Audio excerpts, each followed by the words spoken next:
Hello. How you going out there? Jessica Allen here. Here to talk to you for a little while about testing for Green Star. My computer's being a little bit slow, so I'm just waiting for the presentation to load and we shall commence. Just make sure this is all working okay. Just make sure this is all... Yep. Okay. So, come on you, load.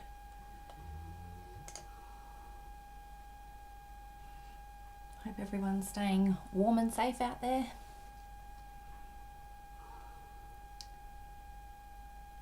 We are getting there. Okay, so, yep, CPD, you all know the drill, hopefully. Get in touch with us if you would like a certificate of attendance to claim your points. So before we start, I'll give you a little bit of a recap on what an air tightness test is.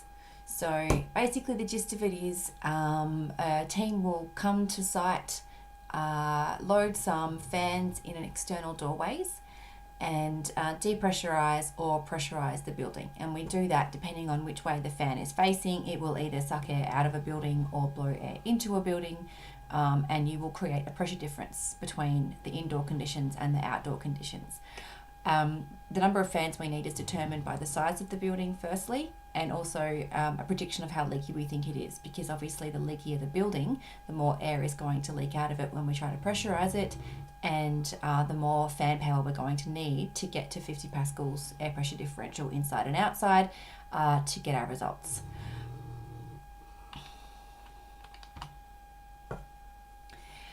So the results are worked out based on how much air is required to pressurize the building to 50 pascals, and then it's divided by the surface area of the building. So the dark green sections on this image represent the surface area of the building. The light green represents the volume, and for Green Star purposes we don't use volume. So we're today going to focus on the envelope area, which is the surface area of the walls, the floor and the roof. So we calculate the fan, and the gauges will calculate exactly how much air is required to pressurize the building to 50 pascals. And once we have that number, we divide it by the total envelope area of the building, and that's how we get the result. It's pretty simple maths really at the end of the day. So let's just say this building requires 10,000 cubic meters of air to pressurize it to 50 pascals per hour. We divide 10,000 cubic meters per hour by, and let's pretend that it's a 3,000 square meter envelope area. We add it all up in our, either using a SketchUp file or we use PDF software like Bluebeam, a scaled drawing to work it out. So we divide the 10,000 cubic meters per hour by the square meterage of the envelope area, and that will give us our result. So that's where you get the cubic meters per hour per square meter. That's what it means. So 10,000 divided by 3,000 is 3.3 cubic meters per hour per square meter. The design and as-built guidelines say this. This is what is asked of a Green Star project. An air permeability test must be carried out by a suitably qualified practitioner in accordance with an approved standard over a minimum area of the building. The test results must not exceed a maximum air permeability rate in order for this credit element to be awarded. So you have to have someone who's qualified to do the test, you have to test a minimum amount of the building, and you have to meet a threshold in order to get your points. So what do you need to do in order to find a suitably qualified practitioner? Well, there is a handy little list, and I'm going to try and go to it for you. Click. Nope.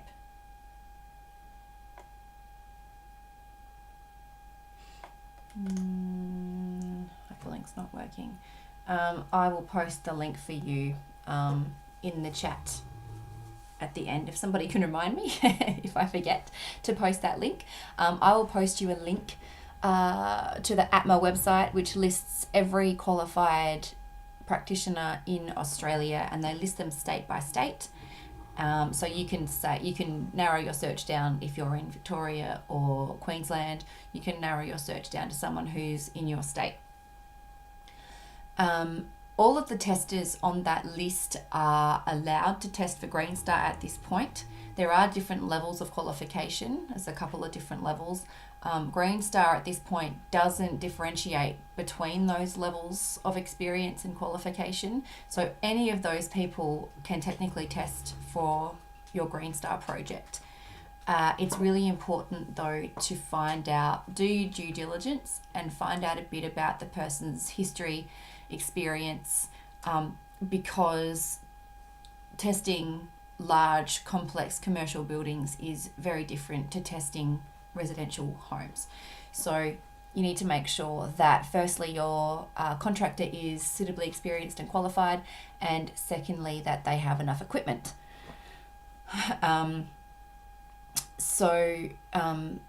We might talk about that a little bit more in a bit, but when you should contact this person, we often get asked this. The answer to that question is as early as possible. Sometimes we find that Green Star points are, the air tightness testing Green Star points are thought about towards the end. We find that companies don't tend to go for the air tightness testing points because they don't really understand what it all means, and there's a bit of a fear factor around that lack of knowledge. So at the end of a project, if a project isn't obtaining the number of points it needs to achieve a 5 or a 6 star rating, or 4, or whatever the requirement for the project is, they think, oh well, maybe we can use air tightness testing as a way to make up our points. And at that point in the project, if there hasn't been any advice around the air barrier, it can be the results of the air tightness test can potentially be a little bit unpredictable. So it's better, as with many things in a construction project, it's much better to obtain advice and find out the logistics of a test early on in the project and make sure that everyone's on board and knows what's going on. Next slide. Computer. Come on.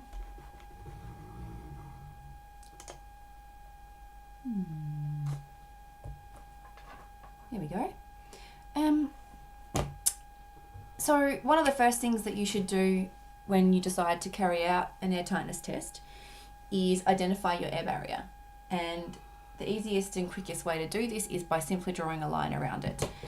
You do this on your floor plans, you do this on your elevations, and ideally, if you have them, doing them on some 3D images is also very useful.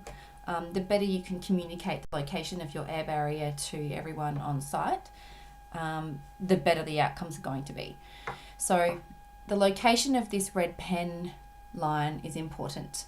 It separates indoor and outdoor conditioned spaces, and also internal conditioned and unconditioned spaces. And it usually is aligned with the insulation or the thermal barrier. So the red pen test, it's not actually a test in the same way that a blower door test is. There's nothing really happens on site. It's not a physical thing that happens. It's just an activity that can be carried out by a design team, and you add it to your documentation the same way you would add the floor plans or the lighting, electrical layout and things like that. It's an additional bit of information.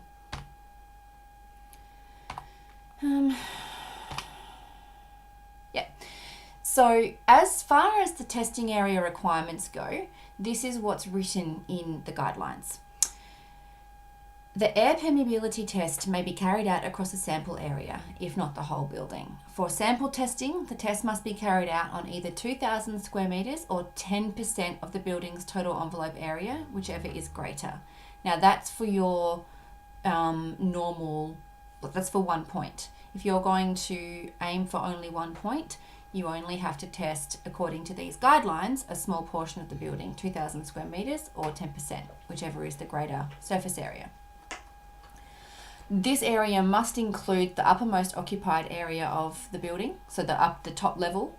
The reason for that is that's where usually a lot of the plant equipment is, and the roof is also a weak point usually a weak point in the air barrier because there's a lot of penetrations up there. The sample area must also be representative of the external envelope construction, including different facade types and building geometries for the building as a whole. So you have to try and capture as much of the building as is possible that is going to represent the performance of the entire building. Because if you're only testing a small portion, you're not testing the performance of the building as a whole. So you need to make sure that you are capturing as much of the different types of constructions as you can.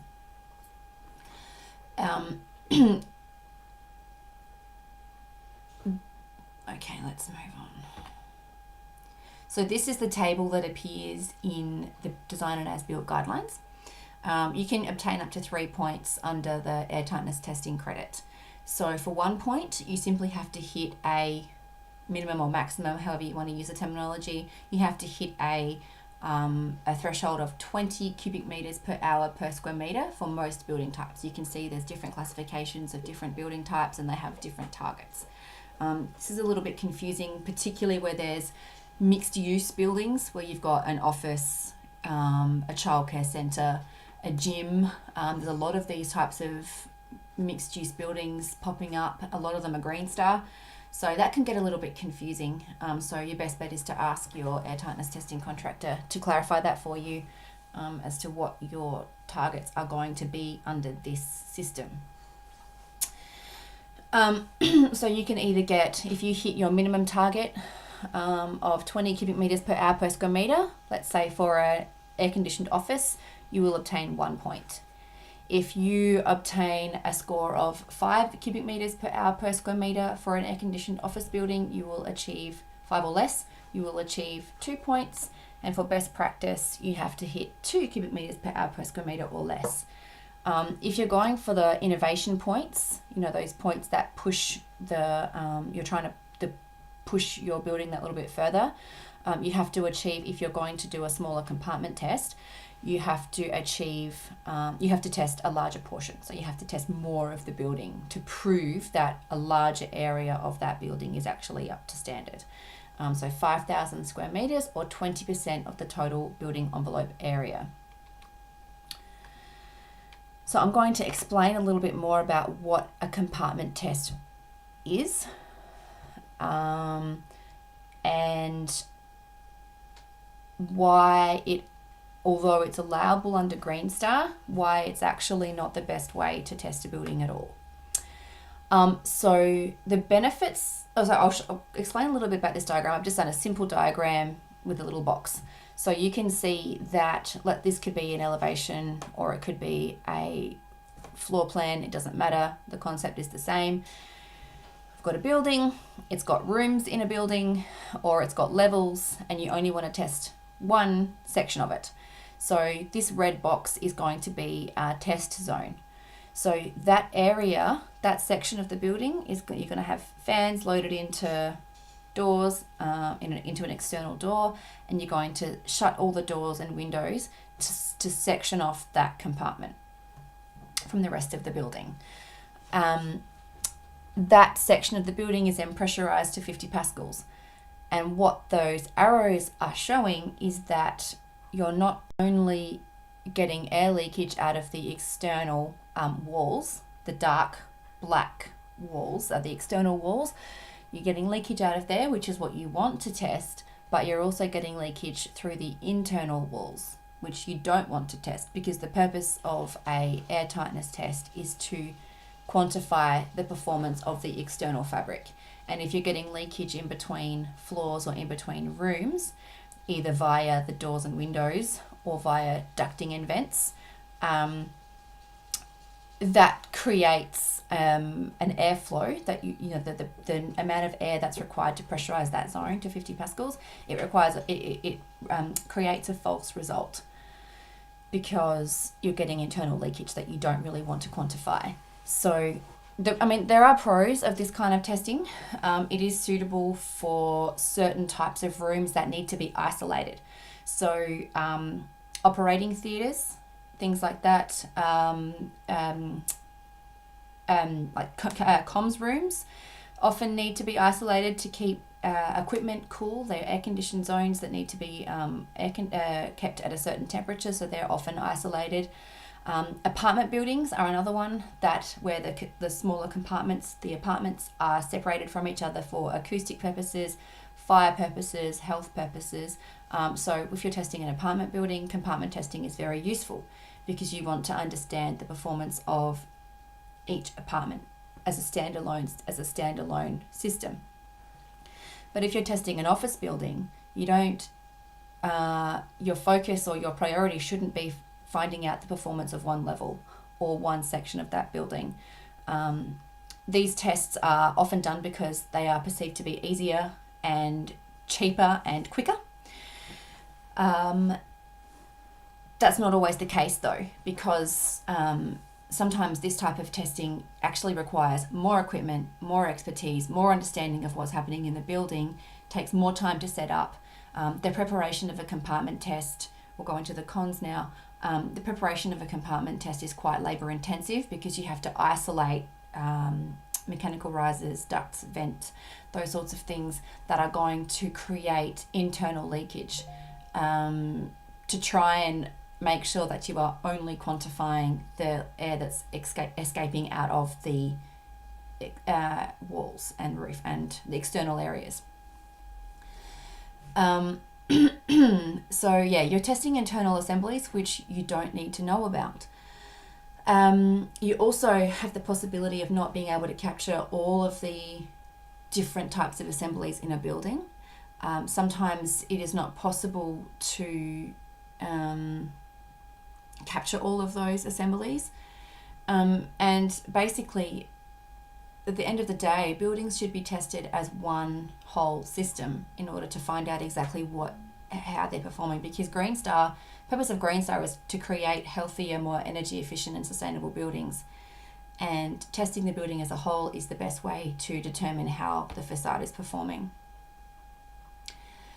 So this is an example of a compartment test that we did, and we did this test. Another benefit of compartment testing is sometimes if you've got very large buildings, very leaky buildings, and you don't have the appropriate equipment to test those buildings as a whole. In Australia, there isn't a huge amount of equipment floating around. There are a few contractors that have large amounts of equipment to test really large buildings, but for the most part, contractors have, one or two fans, and so there's a limited capacity for the majority of contractors to test large buildings. So they'll opt for a compartment test instead because it's a smaller area and they've got the ability to pressurize that area to 50 pascals. So the other reason is if you've got a very leaky building. So these buildings are 80 years old. This is the old Royal Adelaide Hospital site in Adelaide in South Australia. These buildings we tested level by level before the refurbishment was done. The ESD consultant on this project wanted to find out what the performance of the facade was before anything was touched, and so we tested these buildings level by level to get an indication, not of the numbers, because you can't quantify the building performance if you're testing section by section. It's too inaccurate. But what it does do is it gives you really valuable information about where the air is coming from, because as you depressurize a building, you're sucking air out of the building, it changes the pressure, indoor and outdoor pressure difference, and then outdoor air is sucked in through gaps and cracks and it moves around the building. So you actually get a really good picture of what's happening in terms of air leakage pathways. You just can't trust the numbers. That's the main pro and main con of compartment testing. So the other, we'll go to this next slide here. So the other complication with working out the results of a compartment test is that when you are calculating the surface area of a building, you don't include internal surfaces. So you're dividing a skewed airflow by a skewed surface area. So you can see here, these orange lines demonstrate the fact that these two surfaces have not been included in the envelope area calculation, and the blue arrows indicate that there is air actually flowing through those surfaces at some point. So these examples here were taken from the buildings on the previous slide. So let's just take level 1, for example. The basement. 28,000 cubic meters of air was required to pressurize that level to 50 pascals. The surface area of that level was 1,158 square meters. The bottom level, because we were testing, because it was the bottom level, we included the external walls and we included the floor. 1,158 square meters, and the result for that level was 24.2 cubic meters per square meter. I mean, I've put numbers on this, but the numbers aren't reliable. This is just for the sake of giving you an example. If we go to level 3, which was an intermediate level that we were testing, we required nearly 30,000 cubic meters of air to pressurize one level to 50 pascals. And just to give you an idea, that's a lot of air. That's 3 large fans for one level of a building. So it's a lot of air, but when we divided that airflow by the surface area, we could only include the external walls. We couldn't include the ceiling or the floor of that level in order to work out the results. So the result of that level ended up being double the score of the level below, because we didn't have the same amount of surface area to use. So this is, I hope you're starting to understand why compartment testing isn't really a good way to go. There is another way that you can test a small portion of a building that is more accurate. It's called guarded testing or a co-pressurization test. So it's very similar to the setup of a compartment test, but you're not only pressurizing your test zone to 50 pascals, you're pressurizing the surrounding zones to 50 pascals as well, which neutralizes the airflow between the two zones. This is a useful way to test, for example, buildings that are permanently compartmentalized. There are some buildings that don't have openings in between sections of the building, and so you can't get airflow from one room to another. You simply need to test that zone on its own. So by neutralizing the airflow that could be escaping through internal assemblies, you are then getting an accurate representation of what's leaking externally. So this is suitable also for extremely large projects like hospitals or universities, where you simply don't have enough equipment, and no one's got enough equipment to test one of those buildings as a whole. They're too complex, too large. So you can test a small portion, or smaller portion of that building, to get an idea of how the building as a whole is performing. On the downside, this sort of testing is more complicated, requires a lot more knowledge and experience to set up. It requires a lot more equipment, because you obviously have to have equipment for the test zone and the co-pressurization zone. It takes more time to set up because of that equipment setup time, and it's therefore more expensive. And results can still be interfered with and complicated by mechanical risers and lift shafts and things like that.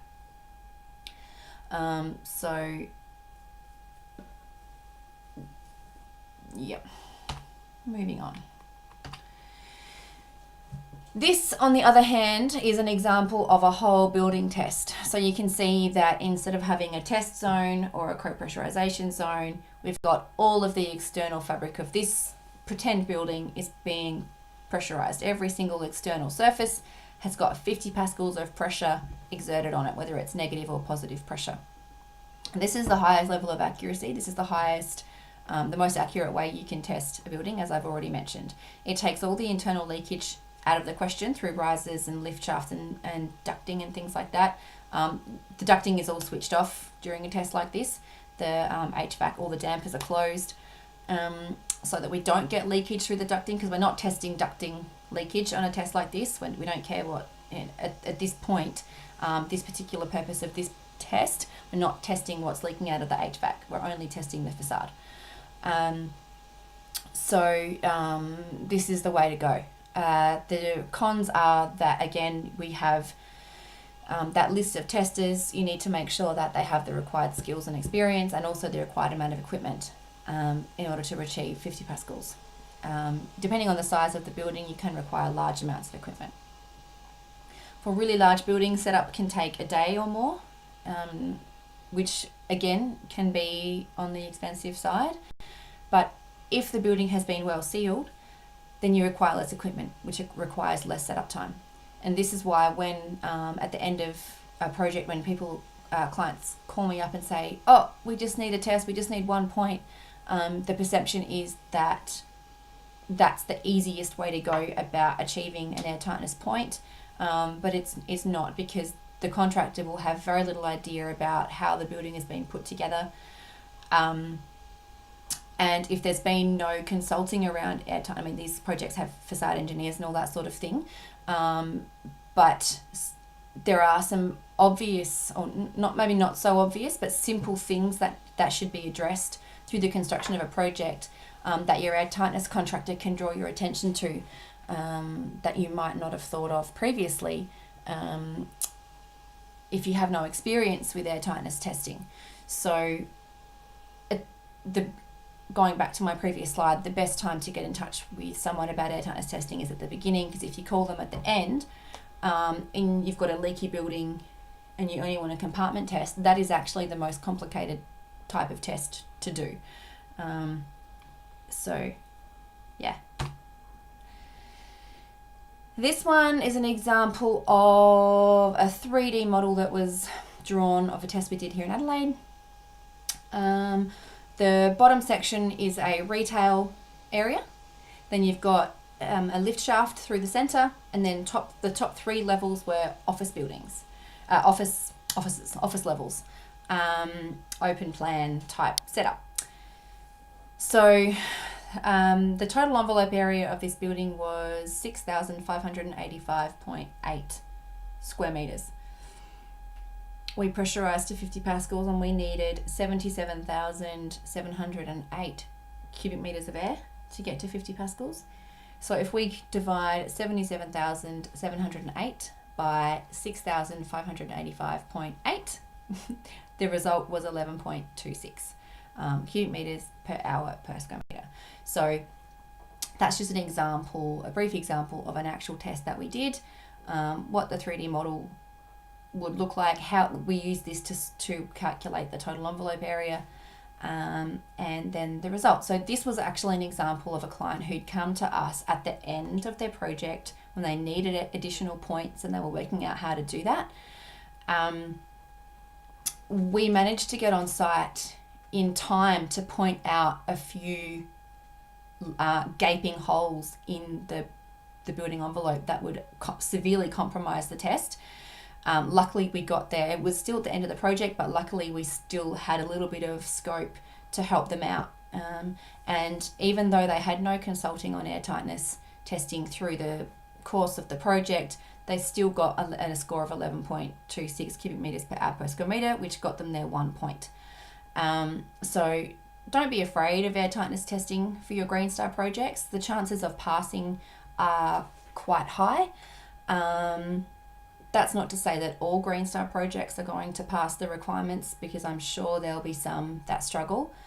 But for the majority, the current threshold under version 1.2 of 20 cubic metres per hour per square metre is quite achievable for most projects. And this illustrates that they had no assistance, and still managed to get a score of 11.26, which is pretty good for a very large commercial building that didn't have any consulting. So my top tips for getting an air tightness test done on a large commercial building for Green Star is call your consultant early.